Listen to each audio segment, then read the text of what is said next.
अजून आलेला नाही. पुढं सीआयडीचा रिपोर्ट आणि ह्याच्यात मागे जावा, मागे मागे 15 तारखेपर्यंत रिपोर्ट द्या असं सांगितलंय बघा कुठेतरी. कुठे? हा कुठेतरी लिहिलंय. हा मध्ये, हा हे बघा 15 फेब्रुवारी. आज किती तारीख आहे?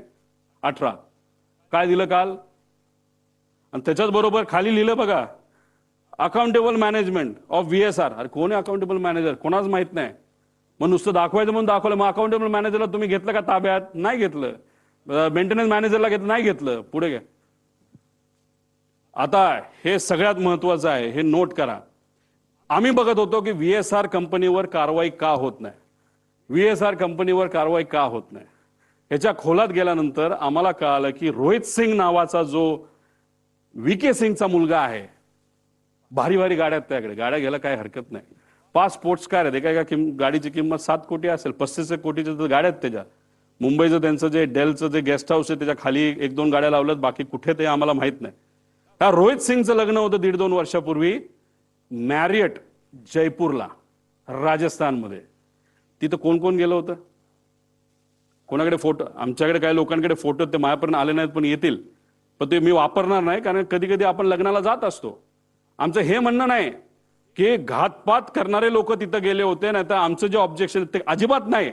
आमचं फक्त म्हणणं आहे VSR वर इन्व्हेस्टिगेशन का होत नाही, त्याचं कारण कदाचित असं असू शकतं की रोहित सिंगच्या लग्नामध्ये बरेच महाराष्ट्रातले सुद्धा सत्तेतले काही लोक, नेते, काही माजी मंत्री सुद्धा या निगडीत असणारे, आणि काही दुसऱ्या राज्यातले. त्यातलं एक राज्य आम्हाला कळलंय ते म्हणजे आंध्र प्रदेश.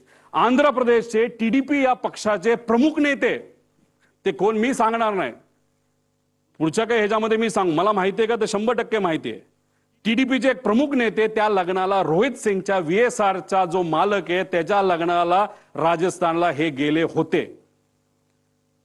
मग VSRच्या मालकाच्या मुलाच्या लग्नाला तुम्ही तिथं जाता, आणि आज VSR या कंपनीवर जेव्हा ऑब्जेक्शन घ्यायचं असतं, त्याचे ऑपरेशन बंद करायचे असतात, तेव्हा तिथं मंत्री महोदय, TDP या पक्षातले, या देशाचे जे एव्हिएशन मिनिस्टर आहेत, ते कुठेतरी म्हणतात no safety concern with Lear jet aircraft VSR venture aviation minister.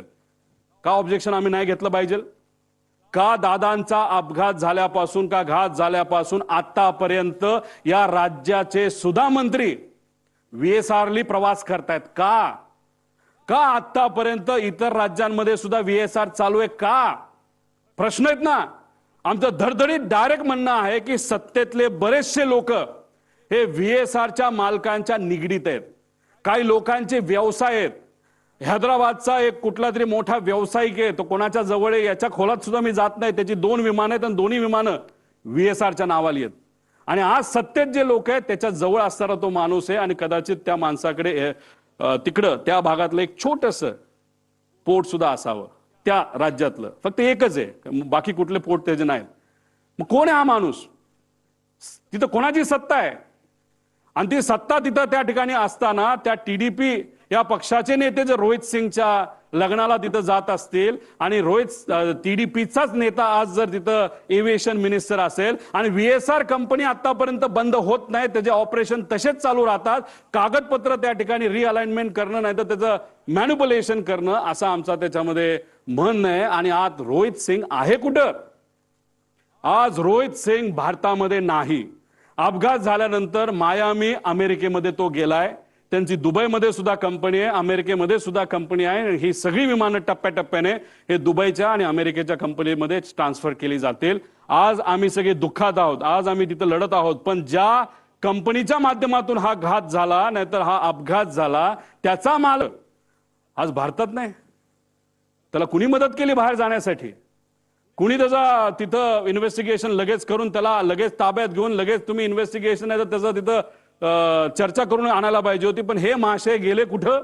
तर मायामी, अमेरिकेमध्ये त्या ठिकाणी गेलेले आहेत. आता ही बातमी एक ग्रेट आंध्रा नावाचा पेपर आहे, AP minister bought private jet. त्या जेटचं मला पॅटर्न सुद्धा माहिती आहे, त्याचं मॉडेल सुद्धा मला माहिती आहे, ते कोणाचं आहे हे तिथले लोक आपल्या सर्वांना त्या ठिकाणी त्या राज्यात सांगतील. माझं मत आहे की या VSR कंपनीला मुद्दामून वाचवण्याचा प्रयत्न केला जातोय.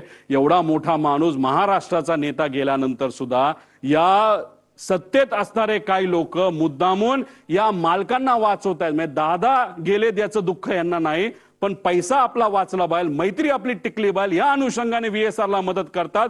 म्हणून आमचं मत आहे की आज नाही तर उद्या VSR कंपनीला बंदी घातली पाहिजे आणि इन्व्हेस्टिगेशन करत असताना त्याच्यामध्ये सुद्धा काही चेंजेस केले गेले पाहिजे. त्याच्यामध्ये तुम्ही 5 कुठले तरी घेतले, सीबीआयला देताय, चांगली गोष्ट आहे, CID तर आहेच, पण याच्याच बरोबर एक वर मॉनिटरिंग एजन्सी आम्हाला असावी. राज्यात विरोधी पक्ष नेत्यांना त्याच्यात घ्यावं. दुर्दैवाने महाराष्ट्रात कोणी विरोधी पक्ष नेता नाही, पण हा विषय फार मोठा आहे. प्रायव्हेटली फार मोठे सेलिब्रिटी ट्रॅव्हल करतात. त्यामुळे आमचं मत आहे की देशातले जे विरोधी पक्ष नेता वरचा आणि खालचा जो आहे, राहुल गांधीजी आणि वर जे असतील त्यांना याच्यामध्ये त्या ठिकाणी घ्यावं, काही खासदारांना घ्यावं, खाली काही फॅमिली मेंबरला घ्यावं. तो जो पक्ष आहे जो बाधित आहे, नाही तर अजितदादा ज्या पक्षाचं प्रतिनिधित्व करत होते त्यातल्या काही लोकांना घ्यावं, पण त्यातले काही खूपच एव्हिएशनच्या अनुभवी लोक आहेत, त्यांचं काय करायचं हा निर्णय त्यांनी त्या ठिकाणी घ्यावा. मग अशा पद्धतीने आणि जज, एक्स जज याच्यामध्ये घ्यावा आणि ही मॉनिटरिंग एजन्सी तुम्ही तिथे घ्यावी. आणि ह्याच्या अंडर सीबीआय अंडर मतलब सीबीआय जो काम करेल तो रिपोर्ट बघेल, CIDचा रिपोर्ट बघेल, एक एक्सटर्नल एजन्सी रिपोर्ट बघेल, पण हे केल्याशिवाय याच्यामध्ये पारदर्शकता येणार नाही असं आमचं ठाम मत आहे.